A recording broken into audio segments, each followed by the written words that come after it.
പച്ചപ്പ് നിറഞ്ഞ പുൽമേടുകളും കാട്ടരുവികളും മഞ്ഞ് മൂടിയ മലനിരകളും താണ്ടി മേഘാലയയിലെ ഏറ്റവും വിസ്മയിപ്പിക്കുന്ന ആകർഷണങ്ങളിലൊന്നായ ഫിഫി വാട്ടർഫാൾസിൻ്റെ മനോഹരമായ കാഴ്ചകൾ തേടി ഒരു യാത്ര. അവിടെ നിന്ന് ഇന്ത്യ ബംഗ്ലാദേശ് അതിർത്തിയിൽ സ്ഥിതി ചെയ്യുന്ന ഇന്ത്യയുടെ ക്ലീനസ്റ്റ് റിവർ എന്നറിയപ്പെടുന്ന ഡൗക്കി നദിയുടെ ചില കാഴ്ചകളും.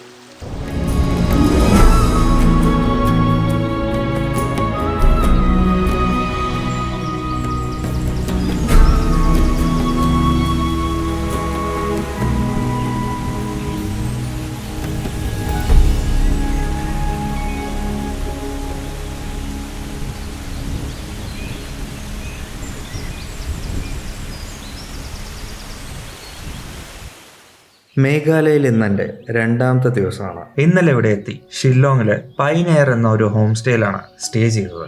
രാവിലെ 4:30 ആകുമ്പോഴേക്കും ഇവിടെ നേരം വെളുത്തു. ഇന്നലത്തെ യാത്രാക്ഷീണം എല്ലാം കാരണം എഴുന്നേൽക്കാൻ കുറച്ച് വൈകിപ്പോയി. രാത്രി നല്ല മഴയും തണുപ്പുമായിരുന്നു. രാവിലെ 9 മണിക്ക് ഗൈഡ് ഹെപ്പ് വരും എന്ന് പറഞ്ഞിട്ടുണ്ട്. ഇന്നു മുതലാണ് മേഘാലയ അങ്ങ് എക്സ്പ്ലോർ ചെയ്ത് തുടങ്ങാൻ പോകുന്നത്. ഹെപ്പ് വരുന്നവരെ ഇവിടുത്തെ ഗാർഡനിൽ കുറച്ച് സമയം ചെലവഴിക്കാമെന്ന് തീരുമാനിച്ചു. അതിനിടയിൽ ബ്രേക്ക്ഫാസ്റ്റും കഴിച്ചു. മുട്ട പുഴുങ്ങിയതും ബ്രെഡ് ടോസ്റ്റും കോൺഫ്ലെക്സും കൂടെ ഒരു ചൂട് ചായയുമാണ് ബ്രേക്ക്ഫാസ്റ്റിന് കഴിച്ചത്. ഇതിനകത്തിരുന്നാണ് ബ്രേക്ക്ഫാസ്റ്റ് കഴിച്ചത്. രാവിലെ കൃത്യം 9 മണിക്ക് തന്നെ ഹെപ്പ് വന്നു. മേഘാലയയിലെ കാഴ്ചകളെല്ലാം ഹെപ്പാണ് ഇനി എനിക്ക് കാണിച്ചു തരാൻ പോകുന്നത്.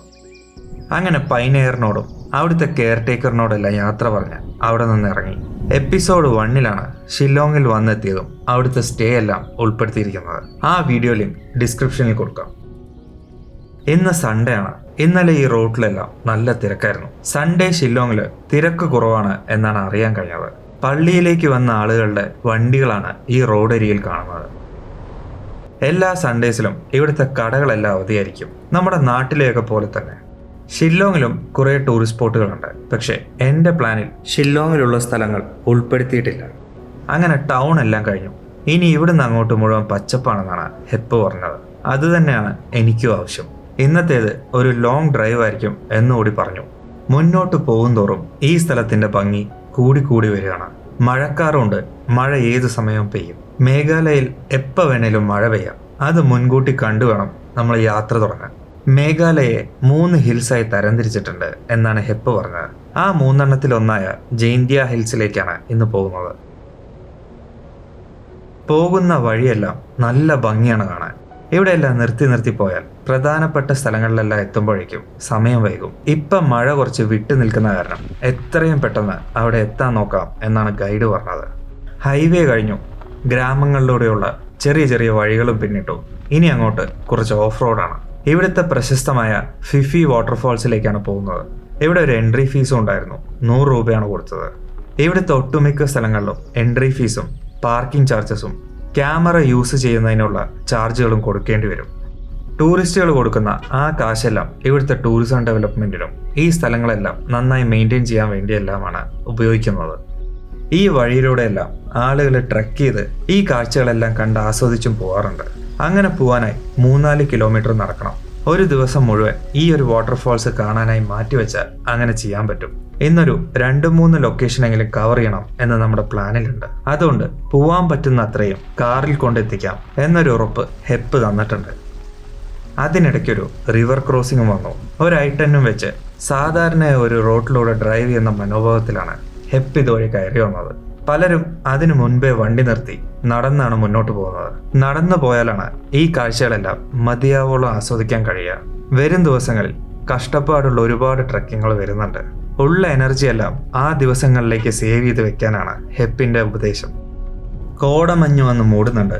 മഴയ്ക്കുള്ള സാധ്യതയാണ് കാണുന്നത്. എന്തായാലും നോക്കാം. വണ്ടി പാർക്ക് ചെയ്തു. ഇനി അങ്ങോട്ട് നടന്നാണ് പോകാനുള്ളത്. വെള്ളച്ചാട്ടത്തിനടുത്തെത്താൻ അധികം ദൂരമൊന്നുമില്ല. മുകൾ ഭാഗത്താണ് ഇപ്പം നിൽക്കുന്നത്. കുറച്ച് താഴത്തേക്ക് ഇറങ്ങിപ്പോയാലാണ് വെള്ളച്ചാട്ടം അടുത്ത് നിന്ന് കാണാൻ കഴിയുക. ഇവിടുത്തെ ഒരു പ്രശസ്തമായ വാട്ടർഫാളുകളിലൊന്നാണ് ഈ ഫിഫി വാട്ടർഫാൾസ്. പക്ഷേ ഇന്ന് ടൂറിസ്റ്റുകളുടെ തിരക്കധികമില്ല. അതുകൊണ്ട് നന്നായി ആസ്വദിച്ച് ഈ സ്ഥലമെല്ലാം കാണാൻ കഴിയും. ഇതല്ലാതെ വേറൊരു ട്രക്ക് കൂടിയുണ്ട് വാട്ടർഫാൾസിനടുത്തെത്താൻ. മിക്ക ടൂറിസ്റ്റുകളും ആ വഴിക്കാണ് പോവാറ് എന്നാണ് ഹെപ്പ് പറഞ്ഞത്. അപ്പോൾ ടൂറിസ്റ്റുകളുടെ തിരക്ക് കൂടുതലും ആ ഭാഗത്താണ്. 2 തട്ടുകളായിട്ടാണ് ഈ വെള്ളം വീഴുന്നത്. ഇവിടുത്തെ ലോക്കൽ ലാംഗ്വേജിൽ ഫിഫി എന്ന് പറഞ്ഞാൽ പാരഡൈസ് എന്നാണ് അർത്ഥം. കുത്തനെ ഉള്ളൊരു കുന്നിറങ്ങി താഴത്തെത്തണം വെള്ളച്ചാട്ടത്തിനടുത്തേക്ക്. ഈ കുന്നു മുഴുവൻ ചെറിയ പുല്ലുകളും ചെടികളെല്ലാമാണ്. അതിൽ കൂടുതലും മുളയുടെ ചെടികളാണുള്ളത്. ഇന്നത്തെ കാലാവസ്ഥ എന്തായാലും കൊള്ളാം. മഴയില്ല, നല്ല മഞ്ഞും നല്ല തണുപ്പുമുണ്ട്. വഴികാട്ടിയായി ഹെപ്പ് മുന്നിൽ തന്നെ നടക്കുന്നുണ്ട്. ചെറിയൊരു അരുവി ക്രോസ് ചെയ്ത് വേണം ഇനി മുന്നോട്ട് പോകാൻ. വഴുതി വീഴാൻ സാധ്യതയുള്ള സ്ഥലങ്ങളാണ് അതെല്ലാം. ബാക്കിയുള്ള നടത്തെല്ലാം വളരെ എളുപ്പമാണ്. പിന്നെ പോകുന്നത് താഴത്തേക്കായ കാരണം വലിയ ബുദ്ധിമുട്ടില്ല. തിരിച്ചു വരുമ്പോഴാണ് കുറച്ച് ബുദ്ധിമുട്ടേണ്ടി വരിക. താഴത്തേക്ക് ഇറങ്ങുന്ന പല ഭാഗത്തും ഇതുപോലുള്ള സ്റ്റെപ്സ് ഉണ്ടാക്കിയിട്ടുണ്ട്. മുളയും മണ്ണും കല്ലെല്ലാം ഉപയോഗിച്ചാണ് ഇതുപോലുള്ള സ്റ്റെപ്പുകൾ ഉണ്ടാക്കിയിരിക്കുന്നത്. ഈ വഴിയുടെ 2 ഭാഗത്തും കാണുന്നത് മുളകളാണ്. മുളയുടെ ചെറിയ ചെടികൾ. ദൂരെ നിന്ന് നോക്കുമ്പോൾ ചെറിയ പുല്ലുകളാണ് എന്നാണ് കരുതിയത്. ഇറങ്ങി വരാൻ ഇതുപോലുള്ള സ്റ്റെപ്പുകളുണ്ട് പല ഭാഗത്തും. അതുകൊണ്ട് വലിയൊരു ബുദ്ധിമുട്ട് തോന്നില്ല. ഷില്ലോങ്ങിൽ നിന്ന് ഏകദേശം 2.5 മണിക്കൂർ എടുത്തു ഇവിടെ എത്തിച്ചേരാൻ. താമസിച്ചിടത്ത് നിന്ന് ഏകദേശം 85 കിലോമീറ്ററിനടുത്തുണ്ട് ഈ സ്ഥലത്തേക്ക്. അങ്ങ് ദൂരേക്ക് നോക്കിയപ്പോൾ അവിടെയും വെള്ളച്ചാട്ടത്തിനടുത്തേക്കുള്ള ഒരു വഴി കണ്ടു. ഏറ്റവും താഴെ വെള്ളത്തിനടുത്ത് വരെ പോകുന്നില്ല. കാരണം മഴക്കാലമാണത്. നല്ല ഫോഴ്സിലാണ് വെള്ളം വീഴുന്നത്. താഴത്ത് വെള്ളത്തിൻ്റെ ഒഴുക്കും കൂടുതലാണ്. ഇവിടെ നല്ലൊരു വ്യൂ പോയിന്റ് ഉണ്ട്. അവിടെ പോയി നിന്ന് വെള്ളച്ചാട്ടത്തിൻ്റെ ഭംഗി ആസ്വദിക്കാം. മഴ പ്രതീക്ഷിച്ചാണ് വന്നതെങ്കിലും നല്ല കാലാവസ്ഥ. ഇടയ്ക്ക് ചെറിയൊരു ചാറ്റൽ മഴയും മഞ്ഞും നല്ല കാറ്റും.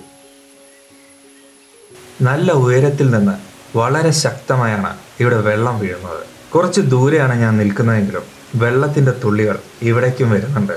പെട്ടെന്ന് അത് കൊണ്ടപ്പോൾ മഴയാണോ എന്ന് സംശയിച്ചു. മഴയല്ല, വെള്ളച്ചാട്ടത്തിൽ നിന്ന് വരുന്ന വെള്ളത്തുള്ളികളാണ്. ഇവിടെ വിന്ററിൽ വന്ന ബ്ലൂ കളറിൽ ട്രാൻസ്പാരന്റ് ആയിട്ട് ഈ വെള്ളം കാണാൻ കഴിയും. വെള്ളച്ചാട്ടത്തിന്റെ ശക്തി ആ സമയത്ത് കുറവായിരിക്കും. മഴക്കാലത്ത് വെള്ളം കലങ്ങി വരുന്നത് കൊണ്ടാണ് വെള്ളത്തിന്റെ കളർ മാറുന്നത്. പക്ഷെ മഴക്കാലത്ത് വന്നാലാണ് ഈ വെള്ളച്ചാട്ടത്തിന്റെ ശരിയായ ഭംഗി ആസ്വദിക്കാൻ കഴിയുക. വിന്ററിലാണ് വരുന്നതെങ്കിൽ ഒരു പേടിയും കൂടാതെ വെള്ളത്തിലിറങ്ങാം. ചെറിയൊരു ഭാഗത്ത് മാത്രമാണ് വിന്ററിൽ വെള്ളം ഉണ്ടാവുക. ഇതുപോലെ വെള്ളം ശക്തമായി ഒഴുകുന്നത് കാണാൻ കഴിയുക. ദൂരെ നിന്ന് ശാന്തമായി ഒഴുകി വരുന്ന ചെറിയൊരു അരുവിയാണ് ഇത്രയും ശക്തമായി താഴേക്ക് പതിക്കുന്നത്. ഇവിടെ നിന്ന് ഇതെല്ലാം കാണുമ്പോൾ അതിലെങ്ങാനും പെട്ടാലുള്ള ഒരു സ്ഥിതിയാണ് ആലോചിച്ചു പോയത്. മഴക്കാലത്ത് നല്ല അപകടം പിടിച്ചൊരു സ്ഥലം കൂടിയാണിത്. വരുന്ന ടൂറിസ്റ്റുകളെ കൺട്രോൾ ചെയ്യാനും റെസ്ക്യൂ ചെയ്യാനുമായി കുറേ പേര് ഇവിടെയുണ്ട്. മഴയത്ത് നനയുന്ന പോലെയാണ് ഇവിടെ നിൽക്കുമ്പോഴും നനയുന്നത്. ഭയങ്കര റിഫ്രഷിംഗ് ആയിട്ടുള്ള ഒരു അറ്റ്മോസ്ഫിയറാണ് ഇവിടെ. കണ്ടു നിന്നാൽ സ്വയം മറന്നു പോകുന്ന സ്ഥലം. വെറുതെ അല്ല ഈ സ്ഥലത്തിനെ പാരഡൈസ് എന്ന് വിളിക്കുന്നത്.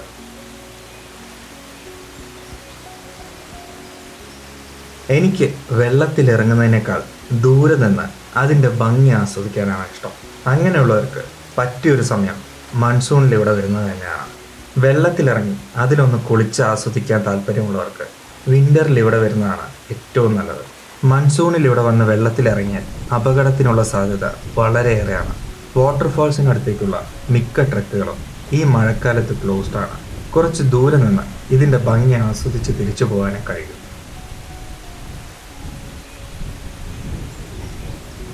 മഴക്കാലം ഇപ്പോൾ ഇവിടെ തുടങ്ങിയിട്ടേ ഉള്ളൂ.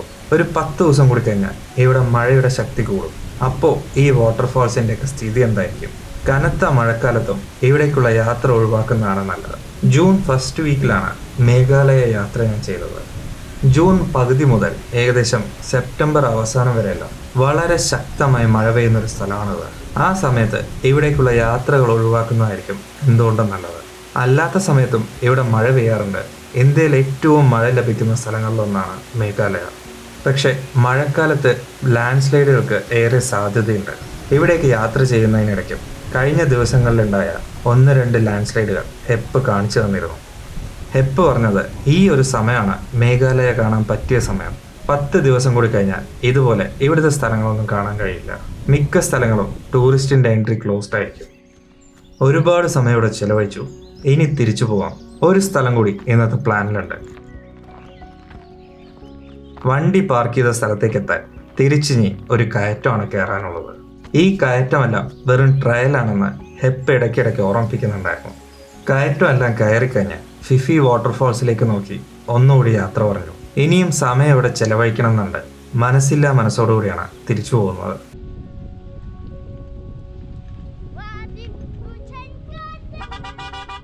ഈ വ്യൂ പോയിന്റിനടുത്തെത്തിയപ്പോൾ ഇവിടെയും വേറൊരു ടിക്കറ്റ് ഉണ്ടായിരുന്നു. പല സ്ഥലങ്ങളിലും നെറ്റ്വർക്ക് കിട്ടില്ല. അതുകൊണ്ട് ഇവിടെ എല്ലാം ക്യാഷായി കയ്യിൽ കരുതുന്നതാണ് എന്തുകൊണ്ടും നല്ലത്. പല സ്ഥലങ്ങളിലും ക്യാഷ് മാത്രമേ അക്സെപ്റ്റും ചെയ്യാറുള്ളൂ. തിരിച്ചു വീണ്ടും ആ സ്ട്രീം ക്രോസിനടുത്തെത്തി. തികച്ചും സാഹസികമായ ഒരു ഡ്രൈവാണത്. എങ്ങാനും സ്ലിപ്പായ നേരെ താഴെ പോവും. ഈ വഴിക്ക് ആഴ്ചയിൽ ഒരു ദിവസമെങ്കിലും ടൂറിസ്റ്റുകളായി ഹെപ്പ് വരാറുണ്ട്. അതുകൊണ്ട് പുള്ളിക്കാരനെ മുഴുവനായും വിശ്വസിച്ച് ധൈര്യമായ വണ്ടിയിലിരിക്കാം.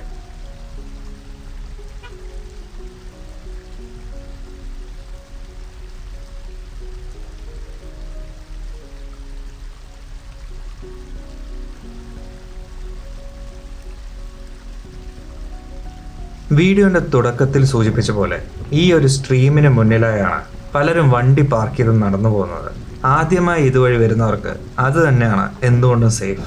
സെൽഫ് ഡ്രൈവ് റെന്റ് കാർ എടുത്ത് ഒരുപാട് പേർ മേഘാലയ എല്ലാം ചുറ്റിക്കാണുന്നുണ്ട്. പെട്ടെന്നെങ്ങാനും മഴ കൂടി ഈ സ്ട്രീമിലൊക്കെ വെള്ളം കൂടിയാൽ ഇവിടെ ശരിക്കും കുടുങ്ങിപ്പോകും. ഫിഫി വാട്ടർഫാൾസിൽ നിന്ന് ഇനി നേരെ പോകുന്നത് ദൗക്കി എന്ന് പറഞ്ഞ സ്ഥലത്തേക്കാണ്. ഇന്ത്യ ബംഗ്ലാദേശ് ബോർഡർ കൂടിയാണത്. ആ സ്ഥലം ഒഴിവാക്കാമെന്നാണ് ഹെപ്പ് പറഞ്ഞത്. പക്ഷെ എന്തായാലും ആ സ്ഥലം കാണണം എന്ന് നിർബന്ധം പിടിച്ചാണ് ഹെപ്പ് അങ്ങോട്ട് കൊണ്ടുപോകുന്നത്. അതിനൊരു കാരണവുമുണ്ട്, അവിടെ എത്തിയിട്ട് പറയാം. ഇവിടെ നിന്ന് 40 കിലോമീറ്റർ ഉണ്ട് അവിടേക്ക് എത്താൻ. ഏകദേശം 1 മണിക്കൂർ എടുക്കും. സമയം 2 മണിയായി. നല്ല വിശപ്പുണ്ട്. പോകുന്ന വഴി ഒരു റെസ്റ്റോറൻറ്റിൽ നിന്ന് ഫ്രൈഡ് റൈസും മോമോസും ചിക്കൻ മഞ്ചൂരിയനും എല്ലാം കഴിച്ചു. ഷൂട്ട് ചെയ്ത കുറച്ച് ഫൂട്ടേജസ് കയ്യിൽ നിന്ന് മിസ്സായി. റെസ്റ്റോറൻറ്റ് ഫൂട്ടേജസ് ഒക്കെ അതിലായിരുന്നു. പോകുന്ന വഴിക്കുള്ള ലാൻഡ്സ്കേപ്പുകളെല്ലാം ഭയങ്കര ഭംഗിയാണ്. നമ്മൾ പോയ ഫിഫി വാട്ടർഫാൾസ് മുകളിലുള്ള സ്ഥലമായിരുന്നു. അവിടെ നിന്ന് താഴേക്കാണ് ഇപ്പോൾ ഇറങ്ങുന്നത്. അതിൻ്റെ വ്യത്യാസവും നന്നായി മനസ്സിലാവുന്നുണ്ട്. ചൂട് കൂടി വരുന്നുണ്ട്. ബംഗ്ലാദേശിലേക്ക് പോയി വരുന്ന ലോറികളാണ് ഇതെല്ലാം. ഇന്ത്യയിൽ നിന്ന്, അതായത് മേഘാലയയിൽ നിന്നാണ് ബംഗ്ലാദേശിൻ്റെ കൺസ്ട്രക്ഷൻ ആവശ്യങ്ങൾക്കായ കല്ലുകളെല്ലാം പോകുന്നത്. സൺഡേ അവധി ദിവസമായ കാരണം ഇന്ന് കല്ലുകളെല്ലാം കയറ്റി പോകുന്ന ലോറികളൊന്നും പോവില്ല. റോഡിന്റെ ഒരു ഭാഗത്ത് മുഴുവൻ നിരനിരയായി ഈ ലോറികളെല്ലാം നിർത്തിയിട്ടിരിക്കുകയാണ്.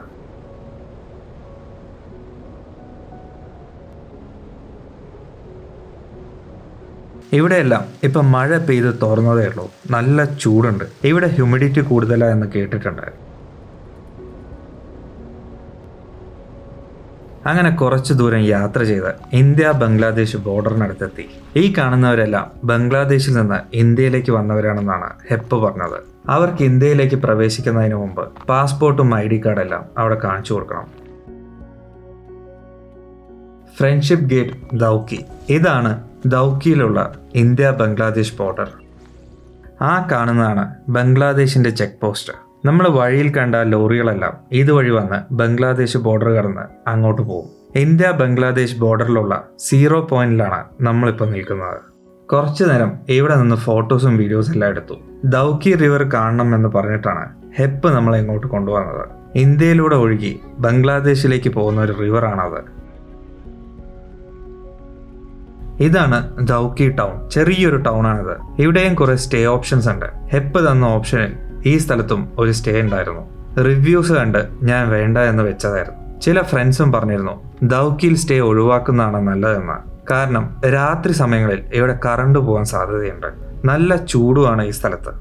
ഇത് തന്നെയാണ് റിവ്യൂസിലും കൂടുതലായി കണ്ടത്. ഇതാണ് ദൗക്കി റിവർ ബോട്ടിങ്ങിലേക്ക് പോകാനുള്ളൊരു സ്ഥലം. മഴ പെയ്ത കാരണം ഈ സ്ഥലത്തെല്ലാം വെള്ളം കയറി കിടക്കുകയാണ്. ഞാൻ എന്തായാലും ബോട്ടിംഗ് ചെയ്യുന്നില്ല. ഫോട്ടോസും വീഡിയോസും എടുക്കാനായി നല്ലൊരു സ്ഥലത്ത് ഹെപ്പ് നിർത്തി തരും.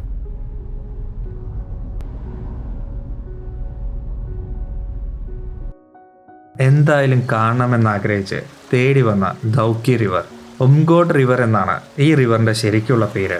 ആ പറഞ്ഞത് കറക്റ്റാണോ എന്ന് പോലും അറിയില്ല. പറയാൻ എളുപ്പത്തിനായിട്ടാണ് ആളുകൾ ദൗക്കി റിവർ എന്ന് വിളിച്ചു വരുന്നത്. ഇന്ത്യയിലെ ഏറ്റവും ക്ലീനസ്റ്റ് നദികളിൽ ഒന്നാണ് ദൗക്കി എന്നറിയപ്പെടുന്നത്. ഞാൻ കണ്ട ചിത്രങ്ങളിലെല്ലാം ഈ റിവറിന്റെ അടിഭാഗം മുഴുവനായി കാണാൻ കഴിയും. ഈ ബോട്ടെല്ലാം വായുവിൽ നിൽക്കുന്ന പോലെ തോന്നും. ഇവിടെ എത്തിയപ്പോഴാണ് മനസ്സിലായത് അത് വിന്ററിൽ വന്നാൽ മാത്രമേ ഇവിടെ കാണാൻ കഴിയുള്ളൂ. മഴക്കാലത്ത് കലങ്ങി മറിഞ്ഞു വരുന്ന വെള്ളമാണ് ഈ നദിയിൽ മുഴുവൻ. ആ ഒരു കാരണം കൊണ്ടാണ് ഹെപ്പ് ഈ സ്ഥലം ഒഴിവാക്കാമെന്ന് എന്നോട് പറഞ്ഞത്. പക്ഷേ ഇത്രയും ദൂരം വന്നിട്ട് ഈ സ്ഥലം കാണാതെ പോയാൽ മോശമല്ലേ? ഇങ്ങനെ ഒരു കണ്ടീഷനിൽ എന്തായാലും ഞാൻ ബോട്ടിംഗ് ചെയ്യുന്നില്ല എന്ന് തീരുമാനിച്ചു. വെള്ളം കുറവാണെങ്കിൽ താഴത്തേക്ക് ഇറങ്ങിയാൽ ഇവിടെയും ഇന്ത്യ ബംഗ്ലാദേശ് ബോർഡർ കാണാൻ കഴിയും. ഒരു കര മുതൽ മറുകര വരെ വെള്ളം മുഴുവനായി കയറിയിരിക്കുകയാണ്. അതുകൊണ്ട് താഴേക്ക് ഇറങ്ങിച്ചെന്ന് ആ ബോർഡർ കാണാൻ നിവർത്തിയില്ല. എന്തായാലും വിൻ്ററിലൊരു വരവ് കൂടി വരേണ്ടി വരും. ഇവിടെ നിന്ന് ഈ നദിയിലേക്ക് വെള്ളം വീഴുന്ന ആ കാഴ്ച കണ്ടപ്പോഴായിരുന്നു നമ്മുടെ ഗൈഡായ ഹെപ്പ് പറഞ്ഞൊരു കാര്യം ഓർത്തത്. മേഘാലയയിൽ എത്ര മഴ പെയ്താലും ആ വെള്ളം ഒഴുകി നേരെ ഈ നദിയിലേക്കാണ് വരിക. ഈ വെള്ളം പോകുന്നത് ബംഗ്ലാദേശിലേക്കും. ഇത്രയും മഴ പെയ്യുന്ന നിങ്ങളുടെ നാട്ടിൽ വെള്ളക്കഷ്ടം ഉണ്ടാവില്ല അല്ലേ എന്ന എൻ്റെ ചോദ്യത്തിന് തന്ന ഉത്തരമായിരുന്നു അത്. മേഘാലയയിലും ചില ഗ്രാമങ്ങളിൽ വേനൽക്കാലത്ത് വെള്ളക്കഷ്ടം ഉണ്ടാവാറുണ്ട് എന്നാണ് അറിയാൻ കഴിഞ്ഞത്. അങ്ങനെ ദൗക്കിയിൽ നിന്ന് യാത്ര തിരിച്ചു. അങ്ങ് ദൂരെയായി കാണുന്നത് ബംഗ്ലാദേശാണ്. ദൗക്കി റിവർ കാണാനായി ഇന്ന് 1-2 സ്ഥലങ്ങൾ സ്കിപ്പ് ചെയ്തിട്ടാണ് നേരെ ഇങ്ങോട്ട് വന്നത്. മനസ്സിൽ ആഗ്രഹിച്ച രീതിയിലുള്ള കാഴ്ചകൾ കാണാൻ കഴിഞ്ഞില്ലെങ്കിലും ഈ സ്ഥലം കണ്ടതിൻ്റെ ഒരു സന്തോഷം മനസ്സിലുണ്ട്. പിന്നെ ഇന്ത്യ ബംഗ്ലാദേശ് ബോർഡറും കാണാൻ കഴിഞ്ഞു. കുറച്ച് സമയം കഴിഞ്ഞാൽ ഇനി ഇവിടെ സൺസെറ്റ് ആവും. ഇന്നത്തെ സ്റ്റേ ഇവിടെ നിന്ന് ഏകദേശം 1 മണിക്കൂർ ഡ്രൈവ് ഉണ്ട്. കബ്രിവാർ റിസോർട്ട് എന്ന സ്ഥലത്താണ് സ്റ്റേ ബുക്ക് ചെയ്തിരിക്കുന്നത്. നാളെ ഇനി മേഘാലയയിലെ മറ്റൊരു മനോഹരമായ സ്ഥലത്തേക്കാണ് പോകുന്നത്. ഒരു അഡ്വഞ്ചറസ് ആയിട്ടുള്ള ട്രെക്കാണ് ചെയ്യാൻ പോകുന്നത്. അതിൻ്റെ ഡീറ്റെയിൽസായി അടുത്ത വീഡിയോയിൽ വീണ്ടും കാണാം.